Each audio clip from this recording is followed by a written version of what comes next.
mu buryo butunguranye kandi buteye ubwoba ku mugoroba wo ku itariki 29 z'uku kwezi kwa 9 2025 ishyirahamwe ry'umupira w'amaguru ku isi FIFA ryahanishije ikipe y'igihugu ya Afrika y'Epfo Bafana guterwa maga kubera gukinisha umukinnyi utemewe. Uyu mwanzuro ushobora guhindura burundu isura y'amajonjora y'igikombe cy'isi cya 2026 ndetse ugaha icyizere cy'amateka mashya u Rwanda n'Amavubi muri rusange.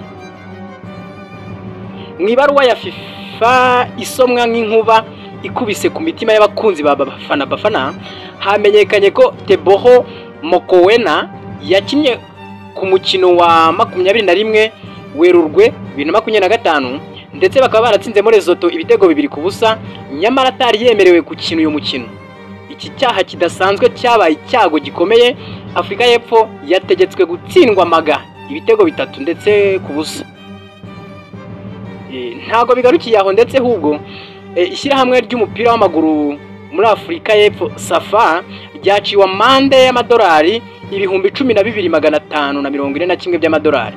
Naho umukinnyi Makawena ahabwa impapuro zo kwihanangirizwa. Ni igihombo gikomeye ndetse giteye ubwoba gisiga igihugu cyose mu marira ndetse no mu rujijo kuri aba banya South Africa.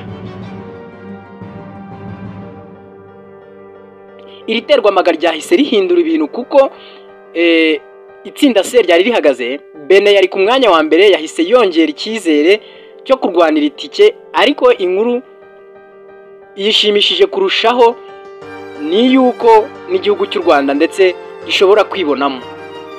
Amavubi yarafite amanota 11 gusa, yahise abona amahirwe y'agatangaza yo kwandika amateka mashya kuva igihugu cyabaho.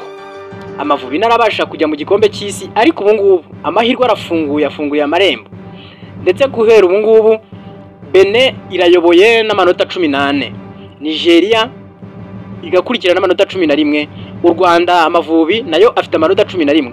Afrika y'Epfo yambuwe amanota igikombe cy'amaherezo gisa nk'icyazimye ndetse ubu ngubu nta cyizere. Lesotho ifite amanota 9 naho Zimbabwe ikaba ifite amanota 4.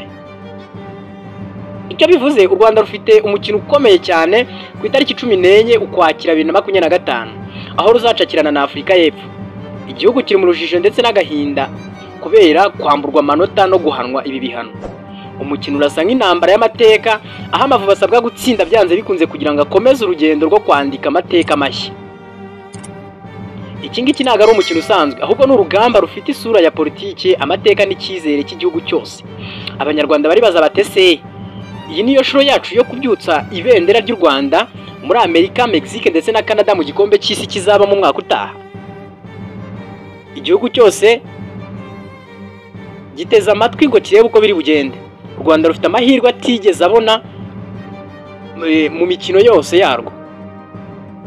Ni amahirwe atarayaferwa fa cyangwa abakinnyi gusa, ahubwo ni amamiliyoni y'abanyarwanda bose baba mu gihugu ndetse no hanze. Bose bateza amatwi, imitima yabo ikubita isigane kubera ubwoba, amaso yombi areba ku isonga, bategereje kureba Amavubi yuko yajya mu gikombe cy'isi. Iyo utsinzwe u Rwanda ruzongera kumara imyaka indi mu kizima cy'amateka atagira igikombe cy'isi nibaramuka batsinzwe uyu mukino. Amateka azandikwa nibaramuka batsinze, ibitabo bizahindurwa, ababyeyi bazabwira abana babo ko ari umunsi umwe byari inzozi maze bigahindurwa ukuri. Ku ruhande rwa Afrika y'Epfo ibi ni nk'ikirura cyasogose umutima w'abanyagihugu bose. Gukurwaho amanota, gucibwa amande no gusezererwa mu izina ry'amakosa y'uburangare ni igisebo kizibukwa imyaka yose. Uyu munsi amazina nka Teboho Mokoena ahindutse ikimenyetso cy'agahinda mu mwijima mu isura y'Abanyafrika y'Epfo. Tariki ya 14 rero ukwezi kwa 10 uzaba ari umunsi w'amateka.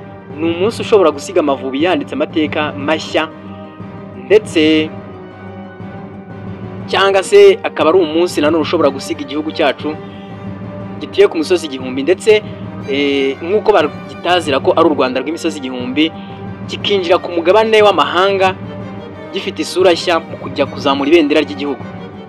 u Rwanda rufite umukino w'ukuri, umukino uzatuma igihugu cyose kirira amarira y'ibyishimo cyangwa icuraburindi ry'agahinda. Gutegereza tukareba ukuntu bizagenda.